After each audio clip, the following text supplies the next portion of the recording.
Today we're going to talk about Quervain's tendonitis. It's a very common cause of thumb pain. Usually occurs right about through here. There's some tendons that go from your wrist to the thumb. Causes a lot of pain with grasping. Sometimes it hurts throughout the day. Typing can bother it. We're seeing more and more of it lately. I think one of the reasons is because of our dependence on cell phones. We're seeing a lot of people using their cell phone all day, every day, doing small little thumb motions, usually with their wrist a little bit deviated this way. You can see here on the tendon, you can see how that tendon is getting overworked. So seeing it more and more. Classically, it's been with people that use their hands a lot, like gardeners, construction workers, repeated hammering, anything that's vibrating, any tool that they're using for long periods often causes it. When it does start hurting, it can be pretty persistent. It can be hard to get rid of. There's a couple different other conditions that can mimic it. Sometimes you can even get multiple conditions at the same time, so it might not be Quervain's in isolation. Another common syndrome is called intersection syndrome. It's very similar. Instead of the pain being here, it's a little higher up in the wrist. And usually you can have both. So you might have pain here and there. We might end up treating both. There's a pretty high prevalence of both of them at the same time. So it's important to find out what the condition is, also to find out what other conditions might be going on. It's also important to find out what's contributing to the pain. Travis had a patient just recently that had it, so he's going to talk a little bit about what he saw with that patient. Yeah, and her case was interesting because what started actually was she was in a Quervain class and they were practicing some grappling techniques. So when she was holding on to a lapel on the opponent she was working with, then she started feeling more acute type pain across her thumb and into her forearm. So that is what she said, hey, that's what caused my injury. What do you think's going on? And after talking a little bit more about it, she is a web designer and does a lot of work on a computer. And she did say that, well, she does have some tightness in her forearms or hands just from the amount of typing that she does every single day. So it sounded like she was developing a little bit of overuse into those tendons and muscles that caused Quervain tenosynovitis, and the kind of the straw that broke the camel's back was that grappling maneuver where it just got pulled a little too much, and then that initiated the more acute episode and more acute pain that she was experiencing. And from that injury, there was some swelling around the tendon. She had very limited range of motion, a lot of stiffness, and we were able to start going through a bit of a manual therapy treatment process to help with some of those restrictions, loosen up the muscles, and then ultimately get her going on some strengthening exercises to help support the muscle tendon structure in the area. I think one of the hardest things with this is the activity modification. So, we can maybe eliminate Krav Maga relatively easily. A lot of times we can't eliminate working. Yeah, still work on the computer. Cell phones, we like to have people use them less, but it's very challenging to pry those things out of people's hands. But hopefully we can work with them to find what they can do, or at least limit, maybe not completely eliminate. Sometimes we might have to add a brace while they're using some of these activities or doing some of these activities just to limit the irritation. But hopefully over the course we can figure out a plan that'll work for you and get you out of pain and hopefully back to activities as soon as possible. So we're going to go through a bit of an examination process to just try to confirm a diagnosis of Quervain's. We'll look at some other exam procedures to rule out some other diagnoses as well that might be causing some of the symptoms. And we'll go over some just common treatment methods and some exercises to help with the symptoms that you're experiencing. So to start off with an exam, one of the first things that we'll have a patient do is just go ahead and point to where they feel the most pain. And oftentimes with Quervain's, they're going to feel it more on the thumb side of the wrist or maybe up into the thumb itself. You can see really nicely on our patient here the two tendons that make up Quervain's tenosynovitis. You have the abductor pollicis longus and you have the extensor pollicis brevis, and those two tendons make what's called the anatomical snuff box. So again, a lot of pain can be experienced around those areas of the tendons. One of the classic orthopedic tests for Quervain's called Finkelstein's test. We're going to have the patient put their thumb into their palm, wrap the fingers around the thumb nice and tight, hold that nice and tight, and you're going to now bring the wrist down into ulnar deviation. And if it's a positive test, they're going to have quite a bit of pain, stiffness through the tendons that are causing their symptoms. Now go ahead and relax. So for treatment inside the office, we usually start with some form of manual therapy. This can help break down some of the tension inside the muscles and the tendons, provide some blood flow. Blood flow brings in nutrients to allow the area to heal. So this first technique we're going to use is Graston Technique, and we're going to apply some pressure along the areas where patient's having pain. This will help decrease some of the pain in the area to help with a little bit more function. And we're going to follow that through the musculature of the forearm.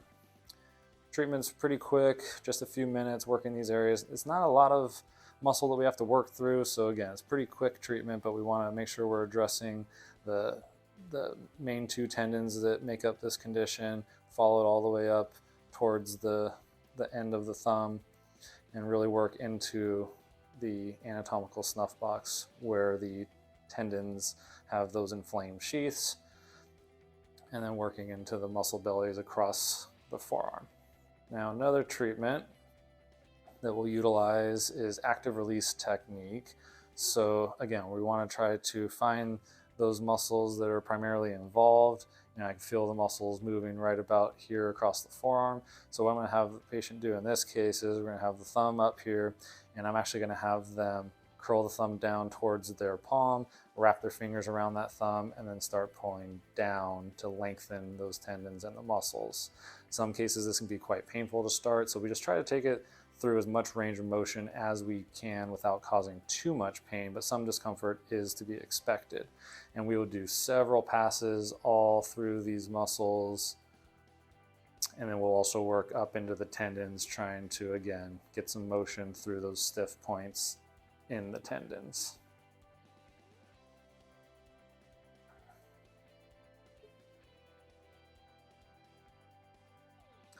Now, other areas that we'll look at when we're doing the treatments is we want to see how the wrist and how some of these joints are functioning as a whole. So we would assess the wrist joints to see how those joints are moving back and forth. In this case, moving very well, not too much of a concern, but in some cases there's real stiff spots where we would do some mobilization techniques to try to improve the motion of this area, and that can help with various tendinopathies of the area. Some cases, the first metacarpal phalangeal joint will become real stiff, and that's something that we can, again, mobilize or sometimes do a little quick adjustment into that joint just to get more range of motion and allow for more flexibility through those tendons. But after doing the manual therapy, we want to get a patient going on their own home exercises, so some stretching, some mobility work, but also some strength training to help support the tendons and build up the musculature coming across the joint. So for at-home exercises for de Quervain syndrome, we're going to start by assessing the flexibility and the mobility. So if the patient has a lot of stiffness, tension coming through this area, we're going to have them start doing some simple stretches. So sometimes it can be quite painful. So just starting off and actually just bringing the thumb down, use the other thumb or the other hand to help just pull into a gentle stretch. Should feel some stretching, some stiffness for that area. Should feel good. A little bit of discomfort's okay, but we just want to avoid real sharp pain, or any pain's about 4 or 5 out of 10 or so. And you want to hold it for a good 20 to 30 seconds at a time. Now, as that stretch becomes easier, then you can start getting further range of motion out of it. So those tendons come all the way up towards the end of the thumb, so then you can actually start curling the thumb down and then pulling the whole thumb and wrist down into that range of motion to increase that stretch. As that becomes easier again, being able to hold it for 20, 30 seconds at a time, then you can just wrap your fingers around the thumb and then just pull it down into as far a range of motion as you can go. You can use a little bit of overpressure now to help increase that flexibility. So that looks good. Now, some strength training that you can start doing. It seems silly, but you can use a hair tie and put it around your fingers, and you're going to start opening up your fingers against the hair tie to start developing some strength in these extensor tendons of the forearm and hand. Then as that becomes easier, then we're going to start working on some other strength training. So to target that area, we're going to have the patient hold on to the end of a dumbbell. So holding it up into radial deviation, then you're going to slowly let the wrist go into more of an ulnar deviation, thinking about the resistance is in line with those tendons and muscles as you're doing it. Then you're going to bring up the weight a little quicker, and then you're going to slowly lower it again, about 3 seconds at a time per lowering. So this one, you're going to be doing eccentric loading to the muscle and the tendon, help strengthen it up while increasing the flexibility at the same time. And you do 3 sets of 10 all the way up to about 3 sets of 20. As this becomes easier, then you can start bumping up the weight So we went from a 3 pound to a 5 pound to really challenge those muscles and tendons. Now this is for specifically de Quervain's.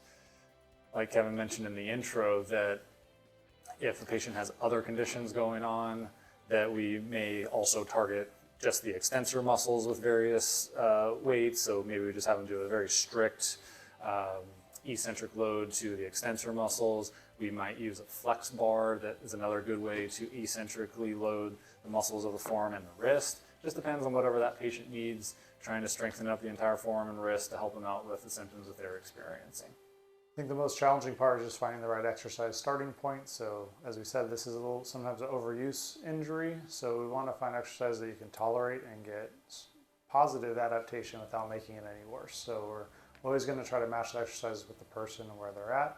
And these are just some examples of things we might use. So go ahead and give these exercises a try. If you have any questions, please drop them down in the comment section. We're happy to answer them. And please tune back into our channel. We'll be posting more and more of these treatment videos and exercise recommendation videos on a weekly basis. So please subscribe, and we'll see you on the next one.